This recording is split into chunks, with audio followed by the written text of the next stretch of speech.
El infarto agudo del miocardio. El corazón depende de un equilibrio constante entre el aporte y la demanda de oxígeno. Cuando este equilibrio se rompe, el miocardio entra en un estado de isquemia, que puede progresar a necrosis. Este proceso es la base del infarto agudo del miocardio, que estaremos analizando a continuación.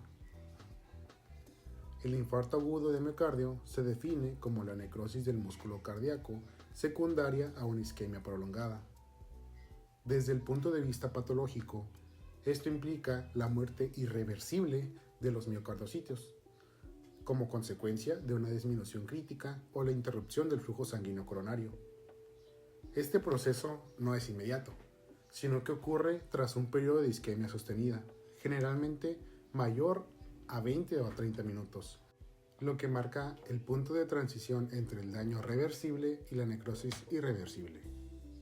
Para comprender la distribución del infarto, es fundamental conocer la anatomía de las arterias coronarias, ya que la localización de la necrosis se correlaciona directamente con la arteria ocluida. Las arterias coronarias se originan de los senos de Valsalva de la aorta y se dividen en dos principales. Por un lado, la arteria coronaria izquierda, que a su vez se divide en la arteria descendente anterior izquierda, que desciende por el surco interventricular anterior e irriga la pared anterior del ventrículo izquierdo, la punta del corazón y los 2/3 anteriores del tabique interventricular. Su oclusión se asocia a infartos extensos, frecuentemente transmurales y con mayor compromiso hemodinámico. La arteria circunfleja, que recorre el surco aurículo-ventricular izquierdo e irriga la pared lateral del ventrículo izquierdo. En algunos casos, también puede contribuir a la irrigación posterior dependiendo de la dominancia. Por otro lado, la arteria coronaria derecha recorre el surco aurículo-ventricular derecho e irriga la pared libre del ventrículo derecho, la cara inferior y posterior del ventrículo izquierdo y el tercio posterior del tabique interventricular. En aproximadamente el 80% de los casos, existe una dominancia derecha, que significa que la arteria coronaria derecha da origen a la arteria descendente posterior, responsable de la irrigación inferior del corazón. Esta distribución explica por qué los infartos pueden clasificarse como anteriores, laterales o inferiores, dependiendo de qué vaso se afecta. Etiología. La causa más frecuente del infarto al miocardio es la aterosclerosis complicada con trombosis, también llamada aterotrombosis. El mecanismo típico consiste en una rotura o erosión de la placa ateromatosa inestable o la exposición de componentes subendoteliales altamente trombogénicos como el colágeno y el factor tisular, la adhesión, activación y agregación plaquetaria, activación de la cascada de coagulación con formación de fibrina, desarrollo de un trombo intraluminal que puede producir oclusión parcial o total de la arteria coronaria. En menor proporción, aproximadamente el 10% de los casos, el infarto puede ocurrir en ausencia de aterotrombosis por mecanismos como un vasoespasmo coronario intenso, émbolos coronarios, vasculitis o disecciones coronarias. Pasando a los factores de riesgo, el desarrollo de aterosclerosis y por lo tanto del infarto de miocardio está fuertemente influenciado por los factores de riesgo cardiovascular. Entre los más importantes se encuentra la edad, con un incremento progresivo del riesgo debido al daño vascular acumulado, el sexo masculino, con mayor incidencia en etapas tempranas de la edad de la vida. En mujeres, el aumento del riesgo posterior a la menopausia relacionado con la disminución de los estrógenos y especialmente los factores modificables como la hipertensión arterial que favorece el daño endotelial, la diabetes mellitus que acelera la aterogénesis, la dislipidemia, en particular la elevación de LDL, el tabaquismo que induce estrés oxidativo y disfunción endotelial.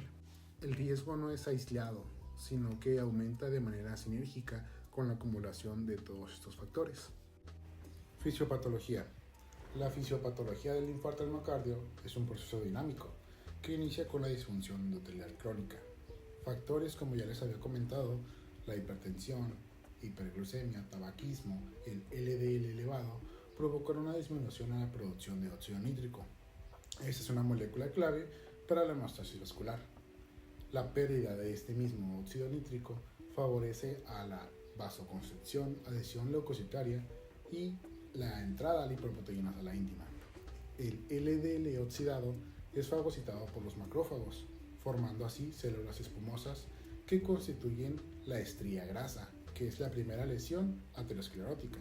Posteriormente, las células del músculo liso migran desde la media hacia la íntima y sintetizan colágeno y matriz extracelular, formando una placa ateromatosa con un núcleo lipídico necrótico y una cápsula fibrosa. El evento desencadenante del infarto es la ruptura o erosión de esta placa, frecuentemente mediada por metaloproteinasas que degradan el colágeno de la cápsula. Esto expone material altamente trombogénico, activando de manera rápida, número 1, la agregación plaquetaria, mediada por el factor de von Willebrand, ADP y tromboxano A2, la cascada de coagulación a través del factor tisular, trombina, fibrina. El resultado es un trombo plaquetario fibroso, que produce la oclusión coronaria. A partir de este punto se desencadena una isquemia miocárdica. En segundos ocurre el cese del metabolismo aeróbico, disminución del ATP y acumulación de ácido láctico, lo que reduce el pH intracelular. La depresión de ATP provoca falla de las bombas iónicas, especialmente la sodio-potasio ATPasa, generando una entrada de sodio y agua, por lo tanto edema celular, la entrada de calcio, por lo tanto una sobrecarga intracelular. El exceso de calcio activa enzimas como proteasas, fosfolipasas, endonucleasas, que dañan de forma irreversible membranas celulares, el citoesqueleto y por supuesto el ADN. Si la isquemia persiste por más de 20 a 30 minutos, se establece la necrosis coagulativa de los miocardiocitos. La necrosis inicia en el subendotelio debido a que es la zona con mayor demanda metabólica y menor perfusión, y progresa hacia el epicardio, formando el llamado frente de onda, que puede culminar en un infarto transmural. Alrededor del área necrótica existe una zona de penumbra isquémica potencialmente reversible si se restablece el flujo de manera oportuna. Ahora hablaremos de los hallazgos patológicos del infarto agudo al miocardio, tanto macroscópicos como microscópicos. Macroscópicamente, durante las primeras 12 horas generalmente no se observan cambios visibles, aunque entre las 4 y 12 horas puede aparecer un leve moteado oscuro. Entre las 12 y 24 horas y hasta los 3 días, el tejido presenta un moteado rojizo azulado, debido a la congestión. De los 3 a 7 días aparece un borde hiperémico y un centro amarillo parduzco y blando. Entre los 7 y 10 días, el tejido alcanza su máxima coloración amarilla parduzca y consistencia blanda. De los 10 a 14 días se observan bordes deprimidos con una tonalidad rojiza grisácea. Entre las 2 y 8 semanas comienza a formarse una cicatriz gris blanquecina que avanza del borde hacia el centro. Después de más de 2 meses ya existe una cicatriz colágena densa, indicando una cicatrización completa. Microscópicamente, durante los primeros 30 minutos los cambios son reversibles y solo visibles con microscopio electrónico, observándose relajación de miofibrillas, pérdida de glucógeno y tumefacción mitocondrial. Entre los 30 minutos y 4 horas aparece disrupción del sarcolema y densidades amorfas mitocondriales. De las 4 a 12 horas inicia la necrosis coagulativa acompañada de edema y hemorragia. Entre las 12 y 24 horas continúa la necrosis coagulativa, aparece hipereosinofilia de los miocardiocitos y comienza el infiltrado de neutrófilos. De 1 a 3 días se pierde la estructura normal de los miocardiocitos y comienza el infiltrado inflamatorio rico en neutrófilos. Entre los 3 y 7 días ocurre desintegración de miofibrillas y comienza la fagocitosis por macrófagos. De los 7 a 10 días, la fagocitosis ya está bien desarrollada y aparece tejido de granulación. Entre los 10 y 14 días se forman nuevos vasos sanguíneos y aumenta el depósito de colágeno. De las 2 a 8 semanas continúa el depósito de colágeno y disminuye la celularidad. Finalmente, después de más de 2 meses queda una cicatriz colágena densa. Complicaciones. Entre las principales complicaciones encontramos la disfunción contráctil, que puede causar insuficiencia ventricular izquierda o incluso shock cardiogénico si se afecta más del 40% del ventrículo izquierdo. Las arritmias ocurren aproximadamente en el 90% de los pacientes y el mayor riesgo se presenta durante la primera hora. Otra complicación grave es la rotura miocárdica, que suele ocurrir entre los 3 y 7 días y puede provocar tamponamiento cardíaco, comunicación interventricular o insuficiencia mitral grave. También puede aparecer pericarditis fibrinohemorrágica entre los 2 y 3 días y más tardíamente el síndrome de Dressler. Además, puede formarse un trombo mural con riesgo de tromboembolia sistémica. En infartos extensos puede desarrollarse aneurisma ventricular por adelgazamiento de la pared. Finalmente, en algunos pacientes evoluciona hacia insuficiencia cardíaca progresiva y remodelación ventricular. Tratamiento. El principal objetivo del tratamiento es rescatar la mayor cantidad posible de miocardio isquémico. Se puede administrar oxígeno suplementario si existe hipoxia, también se pueden utilizar nitratos para producir vasodilatación, los antiagregantes como el ácido acetil salicílico y los inhibidores del receptor ADP ayudan a prevenir la formación de trombos. Los anticoagulantes como la heparina disminuyen el riesgo de coagulación. Los betabloqueadores reducen la demanda de oxígeno y el riesgo de arritmias. La medida más importante es la reperfusión inmediata mediante trombólisis o angioplastia coronaria percutánea, ya que limita la necrosis. En algunos casos seleccionados puede requerirse cirugía de derivación aortocoronaria.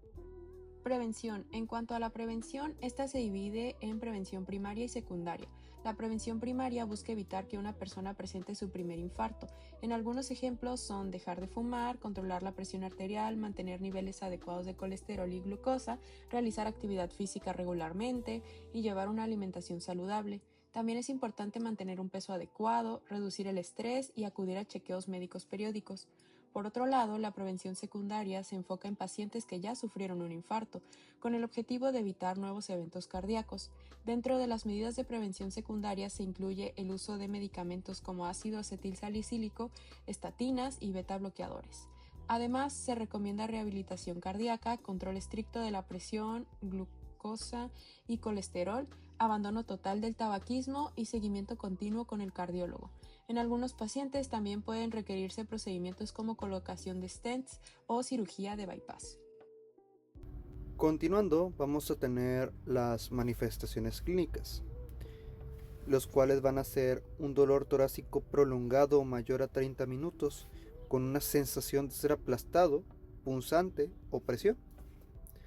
También va a tener síntomas asociados, el cual se caracteriza por un pulso rápido y débil, una sudoración profusa, el cual es una diaforesis, náuseas y vómitos que sugieren la afectación posterior o inferior por estimulación vagal. Va a presentar disnea debido a la menor contractibilidad y a la consiguiente congestión o edema pulmonar. Y en algunos casos puede pasar asintomático, hasta el 25% de los pacientes, por ejemplo en la neuropatía diabética. Para llegar a un diagnóstico se van a basar en 3 pilares: síntomas clínicos, análisis de laboratorio, que son biomarcadores, y cambios característicos en el electrocardiograma. En el electrocardiograma vamos a tener algunas características. Por ejemplo, en el infarto transmural se denomina un infarto agudo al miocardio con una elevación del ST, mientras que en el infarto subendocárdico se denomina infarto agudo al miocardio sin elevación del ST. Los biomarcadores cardíacos, los más útiles clínicamente, son las troponinas específicas del corazón, las cuales van a ser las troponinas T y las troponinas I. Estos marcadores tienen un mecanismo en el cual la membrana plasmática de los miocardiocitos necróticos tienen fugas y liberan la troponina a la circulación. De utilidad, pues es para el diagnóstico de una lesión miocárdica cuando los valores están elevados por encima del umbral. Tiene una cinética que comienza a elevarse de las 2 a las 4 horas y alcanza un máximo a las 24 a 48 horas. Y con reperfusión las cifras pueden ser más altas y llegar al máximo antes. Como estudios complementarios tenemos una coronariografía que demuestra trombosis coronaria en casi el 90% de los casos, si se realiza en las 4 horas siguientes del inicio del infarto al miocardio. Y la tinción con cloruro de trifenilatraezoilio. Tinción histoquímica macroscópica que tiñe de rojo ladrillo el miocardio limpiable con lactato deshidrogenasa activa, dejando al infarto como un área pálida no teñida. Esperamos que haya sido de su agrado este video explicativo sobre el infarto agudo del miocardio. Muchas gracias.